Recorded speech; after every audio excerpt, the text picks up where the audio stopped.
Pemirsa, Kepala Dinas Sosial Provinsi Bali, Dewo Mahendra, menyampaikan dana bantuan sosial dari Kementerian Sosial untuk masyarakat Bali dari Januari sampai dengan Juni 2021 telah direalisasikan kepada keluarga penerima manfaat KPM.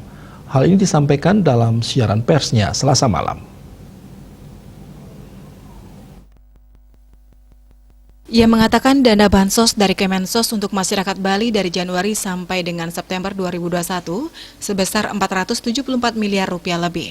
Terdiri dari program Keluarga Harapan sebesar 214,89 miliar rupiah lebih dan bantuan pangan non-tunai atau bantuan sosial pangan sebesar 259 miliar rupiah lebih. Sedangkan untuk periode Juli sampai September 2021 sebagian besar telah direalisasikan. PKH dari pagu nominal 73,9 miliar rupiah lebih untuk 106,859 KPM sudah terrealisasi, sebesar 71 miliar rupiah lebih.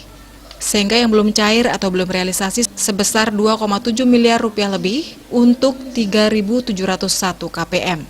Sebanyak 3.701 KPM untuk program Keluarga Harapan yang belum melakukan pencairan terdiri dari Kabupaten Badung, Bangli, Buleleng, Gianyar, Kabupaten Jembrana, Karangasem, Kabupaten Klungkung, Kota Denpasar, dan Kabupaten Tabanan. 19.358 KPM untuk bantuan pangan non-tunai yang belum bertransaksi terdiri dari Kabupaten Badung, Jembrana, Tabanan, Gianyar, Denpasar, Kabupaten Klungkung, Bangli, Kabupaten Buleleng, dan Kabupaten Karangasem.